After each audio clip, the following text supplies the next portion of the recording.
প্রিয় খ্রিস্টীয় বন্ধুরা, আপনাদের প্রত্যেককে প্রভু যিশু নামে স্বাগত জানাই। আজ আমরা এক গভীর ও রহস্যময় বিষয় নিয়ে আলোচনা করব। পুনরুত্থানের পর কেন প্রভু যীশু খ্রিস্ট 40 দিন এই পৃথিবীতে ছিলেন? তিনি তো পুনরুত্থিত হয়েই স্বর্গে চলে যেতে পারতেন, তাহলে কেন এই 40 দিনের বিশেষ সময়? আজকের এই ভিডিওতে আমরা বাইবেল থেকে বিস্তারিতভাবে জানব এই 40 দিনের উদ্দেশ্য, প্রভু যিশুর শিক্ষা আমাদের জীবনের জন্য প্রয়োগ। শেষ পর্যন্ত থাকুন, কারণ শেষে আমরা একটি শক্তিশালী প্রার্থনাও করব। এখন আমরা 1 নম্বর পাঠ শুরু করছি, পুনরুত্থানের প্রমাণ। 1 নম্বর পাঠ, পুনরুত্থানের প্রমাণ। শাস্ত্র থেকে একটি বাক্য দেখব। বাক্যটি নেওয়া হয়েছে প্রেরিত 1 অধ্যায় 3 পদ। তিনি কষ্টভোগের পর নিজেকে জীবিত প্রমাণ করলেন। আমেন। প্রভু যীশু শুধু দেখালেন না, তিনি প্রমাণ দিলেন। কিভাবে প্রমাণ দিলেন? শিষ্যদের সামনে উপস্থিত হলেন, তাদের সাথে কথা বললেন, খাবার খেলেন। আমরা এটা দেখতে পাই শাস্ত্রের বাক্যে, লুক 24 অধ্যায়ের 42 থেকে 43 পদে। সন্দেহকারীরা থমাকে কত স্পর্শ করতে দিলেন। আমরা শাস্ত্র থেকে বাক্য দেখেছিলাম, এটা যখন 20 অধ্যায় 27 পদ। থমার ঘটনার আমাদের শেখায়, বিশ্বাস মানে অন্ধ বিশ্বাস নয়, সত্যের উপর ভিত্তি করে বিশ্বাস। আমরা এ থেকে শিক্ষা পাই, ঈশ্বর আমাদের সন্দেহ দূর করতে চান। ঈশ্বর আমাদের সন্দেহ দূর করতে চান। তিনি নিজেকে প্রকাশ করেন।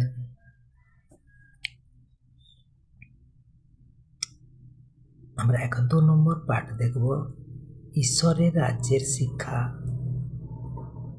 2 নম্বর পাঠ, ঈশ্বরের রাজ্যের শিক্ষা। আমরা শাস্ত্র থেকে বাক্য দেখি, প্রেরিত 1 অধ্যায় 3 পদ। ঈশ্বরের রাজ্যের বিষয় শিক্ষা দিলেন। এই 40 দিনে প্রভু যীশু গভীর আধ্যাত্মিক শিক্ষা দেন। ঈশ্বরের রাজ্য কি? শুধু ভবিষ্যতে স্বর্গ নয়, এটি আমাদের হৃদয়ে ঈশ্বরের শাসন। প্রভু যীশু শিষ্যদের মন পরিবর্তন করেন। তারা ভেবেছিল রাজনৈতিক রাজ্য, কিন্তু তিনি শেখালেন আত্মিক রাজ্য। এখান থেকে আমরা শিক্ষা পাই, আমাদের জীবনে ঈশ্বর রাজা কি না, আমরা কি তার ইচ্ছা মানি। 3 নম্বর পাঠ, মহান আদেশ। 3 নম্বর পাঠ, মহান আদেশ। শাস্ত্র থেকে আমরা একটা বাক্যের অংশ একটু দেখি বা সামান্য আলোচনার মধ্যে আসি। মথি 28 অধ্যায়ের 19 থেকে 20 পদ।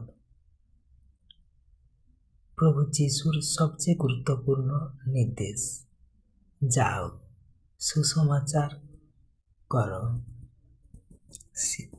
শিষ্য বানাও। কেন এটা গুরুত্বপূর্ণ? খ্রিস্ট ধর্ম ছড়ানোর মূল ভিত্তি প্রতিটি বিশ্বাসীর দায়িত্ব।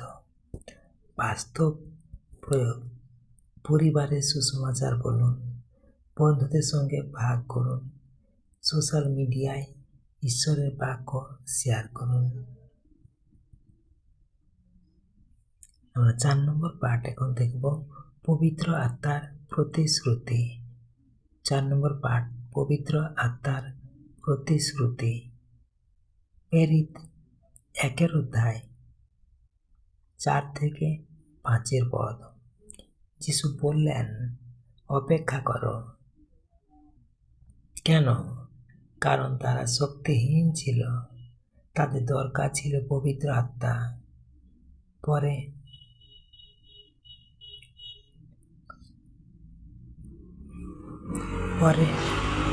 পরে পেন্টেকস্ট দিনে প্রেরিত 2 অধ্যায় তারা শক্তি পায়।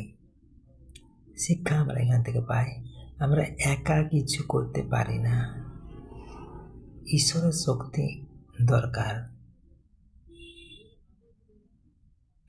5 নম্বর পাঠ দেখব, স্বর্গ আরোহণ। 5 নম্বর পাঠ, স্বর্গ আরোহণ।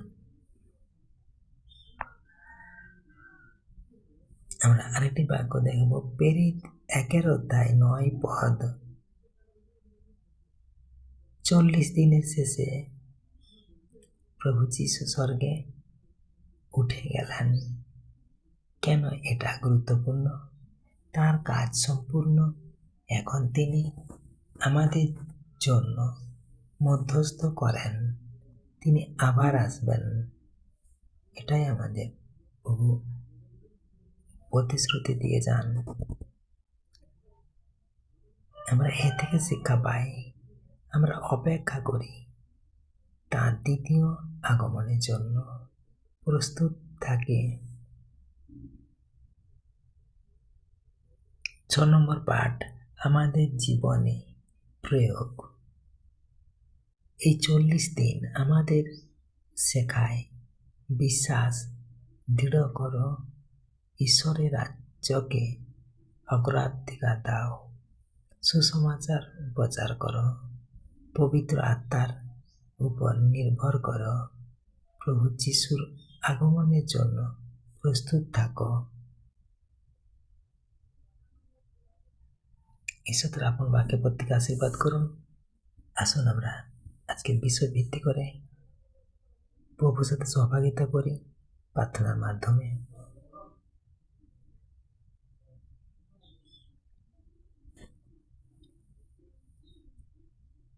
হে স্বর্গীয় পিতা, আমরা ধন্যবাদ জানাই তোমার পবিত্র পুত্র প্রভু যিশুর জন্য, যিনি মৃত্যুকে জয় করে জীবিত হয়েছেন।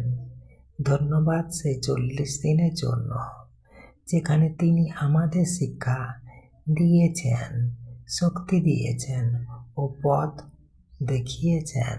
হে প্রভু, আমাদের বিশ্বাস দৃঢ় করো, আমাদের হৃদয়ে তোমার রাজ্য স্থাপন করো, আমাদের শক্তি দাও যেন আমরা তোমার বাক্য প্রচার করতে পারি, তোমার বাক্য প্রচার করতে পারি। পবিত্র আত্মায় আমাদের পূর্ণ করো, আমরা যেন সর্বদা প্রস্তুত থাকি তোমার আগমনের জন্য। যিশুর নামে প্রার্থনা করি, আমেন, আমেন, আমেন। আমার প্রিয় খ্রিস্টীয় বন্ধুরা, যদি আপনাদের আজকের আলোচনা ও প্রার্থনা হৃদয় স্পর্শ করে থাকে এবং প্রভুর আশীর্বাদ পেয়ে থাকেন, তাহলে অবশ্যই চ্যানেলটাকে সাবস্ক্রাইব করবেন, সঙ্গে লাইক, কমেন্ট, শেয়ার করতে ভুলবেন না। ধন্যবাদ। ঈশ্বর আপনাদের মঙ্গল করুন।